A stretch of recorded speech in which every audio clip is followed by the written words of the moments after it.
नमस्कार। उनकी कलम मेरी आवाज़ में आप सभी का स्वागत है। आइए सुनते हैं कहानी लाटी, जिसे लिखा है गौरापंत शिवानी जी ने। लंबे देवदारों का झुरमुट झक झुक झुक कर गेठिया सैनिटोरियम की बलैया सी ले रहा था। कांच की खिड़कियों पर सूरज की आड़ी तिरछी किरणें मरीजों के क्लांत चेहरों पर पकड़कर उन्हें उठा देती थीं। मौत की नगरी के मुसाफिरों के रोग जीर्ण पीले चेहरे सुबह की मीठी धूप में क्षण भर को खिल उठते। आज टीबी, सिर दर्द और जुखाम खांसी की तरह आसानी से जीती जाने वाली बीमारी है, पर आज से कोई 20 साल पहले टीबी मृत्यु का जीवंत आवाहन थी। भुवाली से भी अधिक मांग तब गेठिया सैनिटोरियम की थी। काठ गोदाम से कुछ ही मील दूर एक ऊंचे पहाड़ पर गेठिया सैनिटोरियम के लाल लाल छतों के बंगले छोटे छोटे गुलदस्ते से सजे थे। 3 नंबर के बंगले का दुगना किराया देकर कप्तान जोशी स्वयं अपनी रोगिणी पत्नी के साथ रहता था। बंगले के बरामदे में पत्नी के पलंग के पास वह दिन भर आराम कुर्सी डाले बैठा रहता। कभी अपने हाथों से टेम्परेचर चार्ट भरता और कभी समय देख देख कर दवाइयाँ देता। पास के बंगले के मरीज बड़ी तृष्णा और चाव से उनकी कबूतर सी जोड़ी को देखते। ऐसी घातक बीमारी में कितने यत्न और स्नेह से सेवा करता था कप्तान जोशी। कभी उसके आनंदित चेहरे पर झुंझलाहट या खींच की अस्पष्ट रेखा भी नहीं उभरती। कभी वह घुंघराले बालों को ब्रश से संवारता, बड़े ही मीठे स्वर में पहाड़ी झोड़े गाता, जिनकी मिठास में तिब्बती बकरियों के गले में बंधी बजती रुनकती घंटियों की सी झुनक रहती। पहाड़ी मरीज बिस्तरों से पुकार कर कहते, वाह कप्तान साहब, एक और। कप्तान अपने पलंग से घुली मिली सुंदरी बानो की ओर देख बड़े लाड से मुस्कुरा देता। बानो का गोरा चेहरा बीमारी से एकदम पीला पड़ गया था और उसकी बड़ी बड़ी आँखें और भी बड़ी बड़ी हो गई थीं। शांत तरल दृष्टि से वह कप्तान को दिन रात टुकुर टुकुर देखती रहती। विवाह के 2 वर्ष पश्चात यही उनका वास्तविक हनीमून था, जहाँ न अम्मा, चाची और ताई की शासन की लगाम थी, न नई बहू के घूंघट की बंदिश। पिंजड़े की चिड़िया आज़ाद कर दी गई थी, किंतु अब उसके कमज़ोर डैनों में उड़ने की ताकत नहीं थी। कप्तान उसकी दुर्बल तप्त हथेली को अपनी कसरती मुट्ठी में बड़े प्यार से दबाकर सहलाने लगता, तो उसकी सींक सी कलाई की सोने की चूड़ी सर सर कर कोहनी तक सरक जाती। उन दिनों गेठिया का डॉक्टर एक अधेड़ स्विस था। एक दिन उसने कप्तान को अकेले में बुलाकर कहा, कप्तान, तुम अभी जवान हो, यह बीमारी जवानी की भूखी है। मैं देख रहा हूँ तुम ज़रा भी परहेज़ नहीं बरतते। मरीज़ की भूख को दवा से जीतना होगा, मोहब्बत से नहीं। क्षण भर को सब समझकर कप्तान लाल पड़ गया। उसके बूढ़े पिता के भी कई पत्र आ चुके थे और माँ ने रो रो कर चिट्ठियाँ डाल दी थीं। मेरे 10-20 पूत नहीं हैं बेटा, यह बीमारी सत्यानाशी है। पर कप्तान पहले की तरह अलमस्त डोलता, कभी बानों के चिकने केशों को चूमता, कभी उसकी रेशमी पलकों को, कभी पास के प्राइवेट वार्ड की गुमान सिंह मालदार की गोल मटोल पत्नी से मजाक करता। सैनिटोरियम की मनहूस जिंदगी के काले आकाश में रोबदार ठकुरानी ही एकमात्र दयुतिमान तारिका थीं। भरे भरे हाथ पैर की चिकने चेहरे पर सदा मुस्कान बिखेरती वह पूरे सैनिटोरियम की भाभी थीं। उसके स्वास्थ्य के दुर्गम दुर्ग में भी ना जाने बीमारी का घुन किस आरक्षित छिद्र से प्रवेश पा गया था। टीबी लगने की पीड़ा से कराहती वह अपनी कदर्य गालियों का अक्षय भंडार खोल देती। कभी लक्षपति ससुर को लक्ष्य बनाती, हैं हमारे बड़युज आधी कमाओं के छत्रपति, पर बहू तीठांत शमशान को जा रही है, तो उनकी बला से दुम उठाकर जिसे देखा वही बज्जात नर से मादा निकला। है शाबाश, क्या पंच के स्टैंडर्ड का सेंस ऑफ ह्यूमर है। भाभी तबीयत बाग बार कर दी, कप्तान साहब कहते। एक मेरा खसम है साला, पी के धुत होगा किसी गोरी मेम को लेकर। 2 महीने से हरामी झांकने भी नहीं आया। दाढ़ी जारे की अर्थी उठेगी तो मजाल मैं भी सुहाग उतारूं। वह फिर कहती, क्यों भाभी, क्यों कोस रही हो। कप्तान हंसकर कहता। प्रौढ़ा नेपाली भाभी की सदाबहार हंसी से खिलखिलाती आंखें छलक उठती। शाबाश है कप्तान बेटा, तुझे देखकर मेरी छातियों में दूध उतर आया है। कैसी सेवा कर रहा है तू। और एक हमारे हैं कुतिया के जने, मिले तो मूछें उखाड़ कर हरामी के मुंह में ठूंस दें। कप्तान हंसते हंसते दोहरा हो जाता। मूछें उखाड़ कर मुंह में ठूसने की बात कुछ ऐसी जम जाती कि वह भागकर बानों को सुना आता।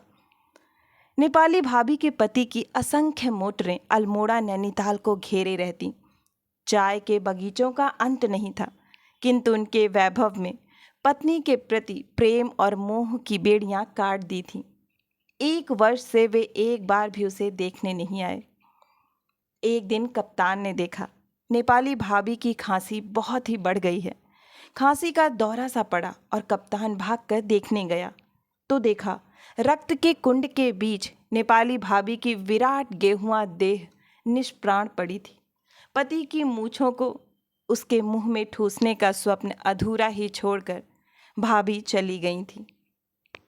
कुछ दिन तक कप्तान उदास हो गया। बानों की बड़ी बड़ी आंखों में भी उदासी के डोरे पड़ गए। जब ऐसी हंसती खेलती लाल लाल भाभी को मौत खींच ले गई तो हड्डियों का ढांचा मात्र बानो तो हवा में उड़ती रुई का फाहा थी। भाभी की मौत आकर जैसे उन दोनों के कान में कह गई थी कि जिंदगी कुछ ही पलों की है। उन अमूल्य पलों के अमृत स्वरूपी रस की अंतिम बूंद भी उन दोनों को छोड़ना मंजूर न था। नित्य निकट आती मौत ने बानों को चिड़चिड़ा बना दिया था, पर जैसे इकलौते जिद्दी दुर्बल बालक की हर जिद को स्नेहमयी माता हंस खेल कर झेल लेती है, वैसे ही कप्तान हठीली बानों की हर जिद पूरी करता। कभी वह खिली चांदनी में बाहर जाने को मचलती तो वह अपने खाकी ओवरकोट में उसे लपेटकर अपनी देह से सटाए लंबे चीड़ की छाया में बैठा रहता। बानो को विवाह के ठीक तीसरे ही दिन छोड़कर उसे बसरा जाना पड़ा था। उन 3 दिनों में खाकी वर्दी में कसे 6 फूटे शरीर और भूरी भूरी मूछों को देखकर बानो से जितना ही कटी कटी छिपी फिरती, वह उसे पाने को उतना ही उन्मत्त हो उठता। उसे देखते ही वह अपनी मेहंदी लगी नाजुक हथेलियों से लाज से गुलाबी चेहरा ढांक लेती। दूसरे दिन बड़ी कठिनता से कप्तान उसके मुंह से धीमी फुसफुसाहट में उसका नाम कहलवा पाया था।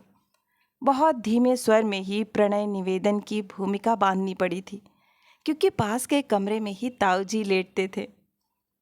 क्या नाम है तुम्हारा? उसकी तीखी डुड्ढी उठाकर कप्तान ने पूछा था। बानो। उसके पतले होंठ हिलकर रह गए। राम राम, मुसलमानी नाम? कप्तान ने हंसकर छेड़ दिया। सब यही कहते हैं, मैं क्या करूं? बानो की आंखें झलक उठी। मैं तो तुम्हें छेड़ रहा था, कितना प्यारा नाम है। पहाड़ी नाम भी कोई नाम होते हैं भला? सरुली, परुली, रमा, खष्टी। वह बोला, कितने साल की हो तुम बानो? इस आषाढ़ में मुझे 16वां लगेगा। बानो ऐसे उत्साह से बोली जैसे उसने आधी जिंदगी पार कर ली हो। कप्तान का दिल भर आया। अपनी खिलौने सी बहू को उसने खींचकर हृदय से लगा लिया। पहले वह अपने ताऊ और पिता से सख्त नाराज हो गया था। कहाँ वह ठसकेदार बांका कप्तान और कहाँ हाई स्कूल पास छोकरी को पल्ले बांध कर रख दिया। पर बालिका बानो की सरल आंखों का जादू उस पर चल गया। तीसरे दिन ही उसे बसरा जाना था। कप्तान बानो से विदा लेने गया तो वह कोने में बैठी छालियां कतर रही थी। उसकी पलकें भीगी थीं और पति की आहट पाकर उसने घुटनों में सिर डाल दिया। झट से झुककर कप्तान ने उसका माथा चूम लिया, उसका गला भर आया। 3 दिन की ताज़ा सुंदरी नववधू को इस तरह छोड़कर जाना कप्तान को दुश्मन की गोलाबारी से भयंकर लगा। इसके बाद 2 वर्षों तक कप्तान युद्ध की विभीषिका में भटक गया। बर्मा और बसरा के जंगलों में भटक भटक कर उसके साथ ही वहशी बन गए थे। गंदे अश्लील मजाक करते फौजी अफसरों में कप्तान ही सबसे छोटी उम्र का था। बर्मा के युद्ध से स्तब्ध सड़कों पर चपल बर्मी रमणियों के कुटिल कटाक्षों का अभाव नहीं था। फिर भी कप्तान अपनी जवानी को दांतों के बीच जीभ सी बचाता सेंध गया। 2 साल बाद घर पहुंचा तो दुनिया बदल चुकी थी। उन 2 वर्षों में बानो ने 7-7 नंदों के ताने सुने, भतीजों के कपड़े धोए, ससुर के होज बिने, पहाड़ की नुकीली छतों पर 5-5 सेर उड़द पीस कर बड़ियाँ तोड़ी। कभी सुनती उसके पति को जापानियों ने कैद कर लिया है, अब वह कभी नहीं लौटेगा। सास और चचिया सास के व्यंग बाण उसे छेद देते। वह घुलती गई और एक दिन क्षय का तक्षक कुंडली मारकर उसकी नन्ही सी छाती पर बैठ गया। उसे सैनिटोरियम भेज दिया गया था। दूसरे ही दिन कप्तान बानो को देखने चल दिया तो घर वालों के चेहरे लटक गए। गेठिया पहुंचा और एक प्राइवेट वार्ड के बरामदे में लेटी बानो को देखकर उसका कलेजा उछलकर मुंह को आ गया। 2 वर्षों में बानो घिसकर और भी बच्ची बन गई थी। कप्तान को देखकर उसकी तरल आंखें खुली ही रह गईं। फिर आंसू टपकने लगे। कहने और कैफियत देने की कोई गुंजाइश ही नहीं रही। बानो के बहते आंसुओं को धारा ने 2 सालों के सारे उलाहने सुना दिए। दोनों ने समझ लिया कि मिलन के वे क्षण मुट्ठी भर ही रह गए थे। उन दिनों सैनिटोरियम में एक अत्यंत क्रूर नियम था। रोगियों को उनकी अंतिम अवस्था जानकर उन्हें घर भेज दिया जाता।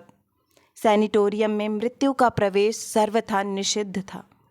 नेपाली भाभी की मृत्यु के बाद कप्तान और बानो मातम में डूब गए, पर चौथे दिन वे फिर हनीमून मनाने लगे। अपनी साड़ियों का बक्स निकलवा कर बानो ने कई साड़ियों पर इस्त्री करवाई। बड़ी देर तक दोनों ने पेशेंस खेला, पर शाम होते ही बानो मुरझाने लगी। दिन भर उसे दस्त रहे थे और टीबी के मरीज को दस्त आना खतरे से खाली नहीं होता। डॉक्टर दलाल आया। उसने कप्तान को बाहर ले जाकर कमरा खाली करवाने का नोटिस दे दिया। कल ही ले जाना होगा। आई गिव हर 2-3 days, इससे ज़्यादा नहीं बचेगी। कप्तान का चेहरा सफ़ेद पड़ गया। घर जाने का तो प्रश्न ही नहीं उठता था। 3 रस भरे महीनों की मीठी धरोहर को वह घर की कड़वाहट से अछूता ही रखना चाहता था। भुवाली के पास ही एक चाय की दुकान के नीचे साफ सुथरा कमरा मृत्यु का पासपोर्ट पाए बानो जैसे अभागे मरीजों के लिए सदा बाह फैलाकर खुला रहता था। सैनिटोरियम छोड़कर हम कल दूसरी जगह चलेंगे बानो, यहाँ साली तबीयत बोर हो गई है। बड़े उत्साह और आनंद से कप्तान ने भूमिका बांधी, पर बानो का चेहरा फक पड़ गया। वह समझ गई कि आज उसे भी नोटिस दे दिया गया है। बड़ी रात तक कप्तान उसके गालों के पास अपना चेहरा ले जाकर गुनगुनाता रहा, बानो मेरी बन्नी, बन्नू। और फिर जब बानो को नींद आ गई तो वह भी अपने पलंग पर जाकर सो गया। सुबह उठा तो बानो पलंग पर नहीं थी। सोचा घिसटती बाथरूम तक चली गई होगी। जोश आने पर वह काफ़ी दूर तक चल लेती थी। बड़ी देर तक नहीं लौटी तो वह घबरा कर उठा। बानो कहीं नहीं थी। भागकर वह मरीजों के पास गया। डॉक्टर आया, नर्सें आईं, चौकीदार आया, पर बानो कहीं नहीं थी। सैनिटोरियम में आज पहली बार ऐसी अनहोनी घटना घटी थी। दूसरे दिन बड़ी दूर रथी घाट पर बानो की साड़ी मिली थी।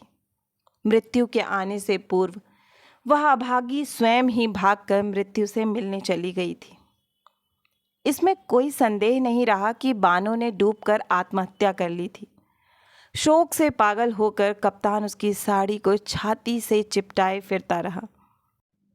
किंतु मर्द की जवानी जाड़े की भयंकर लंबी रात के समान है, जो काटे नहीं कटती। एक ही साल में उसका फिर विवाह हुआ। आपके ताऊ और पिता ने खूब ठोंक पीट कर बहू छांटी। ऊंची, अगली, गोरी और एमए पास। कप्तान की नई पत्नी के पिता थे मेजर जनरल। 40 तमगे लगाकर उन्होंने कन्यादान किया तो कप्तान बेचारा सहम कर रह गया। इकलौती लड़की थी। फिर दुजू की बीवी थी जो बादशाह की घोड़ी से कम नहीं होती। उसके 100 नखरे उठाता कप्तान हंसना, खिलखिलाना और मौज मस्तियाँ सब भूल कर रह गया। 4 साल में कप्तान को 2 बेटे और 1 बेटी देकर प्रभा ने धन संचय की ओर ध्यान लगाया। 16 सालों में कप्तान के बैंक बैलेंस में रुपयों और नोटों की मोटी तह जमा कर दोनों नैनीताल घूमने आए। कप्तान की थोड़ी सी तोंद निकल आई थी। चेहरा अभी भी मस्ताना था, पर मूँछों में अब वह ऐंठ नहीं रह गई थी। कनपटी के आसपास बाल सफ़ेद हो चले थे। 2 जवान लड़कों को कमीशन मिल गया था। बेटी मिरांडा हाउस में पढ़ रही थी। नैनीताल आकर कप्तान के दिल में एक टीस सी उठी। काठ गोदाम से चलकर गेठिया दिखा और वह गुमसुम सा हो गया। नैनीताल के ग्रैंड होटल में दोनों टिके। प्रभा बोली, चलो डार्लिंग, पहाड़ का इंटीरियर घुमा जाए। भुवाली चलें? चिकन सैंडविच, रोस्ट मुर्ग पैक करवाकर उसने अपनी फिएट गाड़ी भुवाली की ओर छोड़ी। बगल में दामी चंदेरी साड़ी और बिना बाहों के ब्लाउज से अपने मांसल शरीर की गोरी दमक बिखेरती प्रभा बैठी। भुवाली की एक छोटी सी दुकान देखकर प्रभा ने गाड़ी रुकवा दी। इसी दुकान में आज एकदम पहाड़ी स्टाइल से कलई के गिलास में चाय पियेंगे हनी, वह बोली। कप्तान अब मेजर था। मेजर की डिग्निटी कहाँ जाएगी, वह बोला। भाड़ में, कहकर प्रभा अपनी पेंसिल हील की जूतियाँ चटकाती दुकान में घुस गई। काठ की एक बेंच धुएं और कालिक से काली पड़ गई थी। उसी को झाड़कर दोनों बैठ गए। पहले कुछ देर को पहाड़ी दुकानदार बहुत चक्का सा रह गया। लकड़ी के धुएं से एकदम काली केतली में चाय उबल रही थी। खूब गर्म, 2 गिलास चाय लाओ प्रधान, मेजर ने पहाड़ी में कहा और दुकानदार का मुंह खुला ही रह गया। ऐसे अंग्रेजी में बोलने वाला अनोखा जोड़ा पहाड़ी कैसे हो गया, वह सोचने लगा। वह चाय बना ही रहा था कि अलख अगोचर करते वैष्णवियों के दल ने भीतर घुसकर दुकान घेर ली। ओहो गुरु, भल दया, कहकर हेड वैष्णवी ने बड़े प्रभुत्वपूर्ण स्वर में 16 गिलास चाय का ऑर्डर दे दिया। हेड वैष्णवी बड़ी ही मुखर और मर्दानी थी, इसी से शायद मर्दाने स्वर में बोल भी रही थी। सोचा, बामड़ ज्यों की ही दुकान की चाय छोरियों को पिलाऊंगी। आज एकादशी है। क्यों नहीं, दुकानदार बोला। अरे लाटी भी आई है।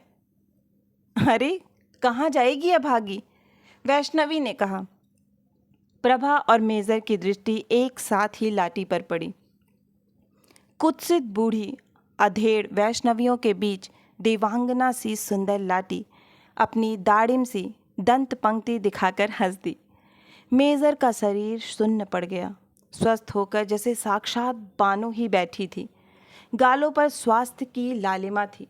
कान तक फैली आंखों में वह तरल स्निग्धता थी और गूंगी जिह्वा का गूंगापन चेहरे पर फैलकर उसे और भी भोला बना रहा था। हाय, क्या यह गूंगी है? My God, what beauty, Prabha बोली। हाँ सरकार, यह लाटी है, दुकानदार ने कहा और मेजर के दिल पर आ गिरी भारी पत्थर की चट्टान उठ गई। क्या नाम है जी इसका? प्रभा मुग्ध होकर लाटी को ही देख रही थी। नाम जो होगा वह तो बह गया मीम साहब, अब तो लाटी ही इसका नाम है, हेड वैष्णवी ने कहा। हमारे गुरु महाराज को इसकी देह नदी में तैरती मिली। जिभड़ी इसकी कट कर कहीं गिर गई थी। राम जाने कौन था वह। गले में चरियो मंगल सूत्र था। ब्याह हो गया होगा। फिर हमारा गुरु महाराज इसको गुरु मंत्र दिया। भयंकर 6 रोग था।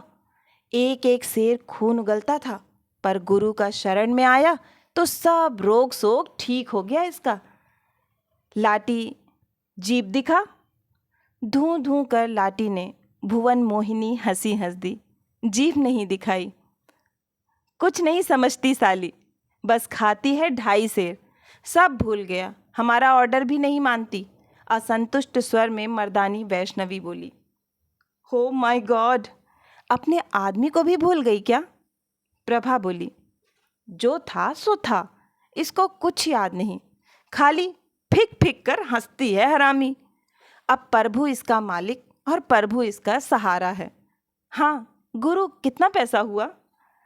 हेड वैष्णवी ने पैसे चुकाए और उसका दल अगोचर अलख बचता उठ खड़ा हुआ। लाटी बैठी ही रही। मेजर एकटक उसे देख रहा था। यह वही बानो थी जिसे डॉक्टर दलाल और कक्कड़ जैसे प्रसिद्ध विशेषज्ञों की मृत्युंजय औषधियां भी स्वस्थ नहीं कर सकी थीं। उठ साली लाटी, हेड वैष्णवी ने हल्की सी ठोक कर से लाठी को उठाया। एक बार फिर अपनी मधुर हंसी से मेजर का हृदय बींध कर लाठी उठी और दल के पीछे पीछे चल दी। काश उसके भोले चेहरे से गाल सटाकर मेजर कह सकता, मेरी बानो, बन्नी बन्नू। शायद उसकी गूंगी जबान के नीचे दबी उसकी गूंगी पिछली जिंदगी बोल उठती। पर मेजर जिंदगी की दौड़ में बहुत आगे निकल आया था। पीछे लौटकर बिछुड़े को लाना सबसे बड़ी मूर्खता होती। 2 जवान बेटे और बेटी, राष्ट्रपति के सहभोजों में चमकती उसकी शानदार दूसरी बीवी, गरीब गूंगी लाटी का आना कैसे सह सकते? उठो डार्लिंग, लंच गर्म पानी में करेंगे, प्रभा ने कहा और मेजर उठ खड़ा हुआ। कुछ ही पलों में वह बूढ़ा और खोखला हो गया था। बानो मर गई थी, अब तो वह लाटी थी। प्रभु अब उसका मालिक और प्रभु ही उसका सहारा था। आशा है कि यह हृदयस्पर्शी कहानी आपको बहुत ही पसंद आई होगी। अगर कहानी पसंद आई है तो मुझे प्रोत्साहित करने के लिए एक लाइक करें, अपनों के साथ ज़्यादा से ज़्यादा शेयर करें।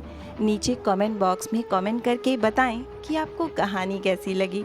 और अगर आप इस परिवार का हिस्सा बनना चाहते हैं तो इस चैनल को सब्सक्राइब करें और बेल आइकन को ज़रूर दबाएं, जिससे आगे आने वाली हर कहानियाँ आपको समय पर मिलती रहें। फिर मिलती हूँ एक नई कहानी या कविता के साथ। तब तक के लिए आप सभी का कहानी सुनने के लिए बहुत बहुत धन्यवाद।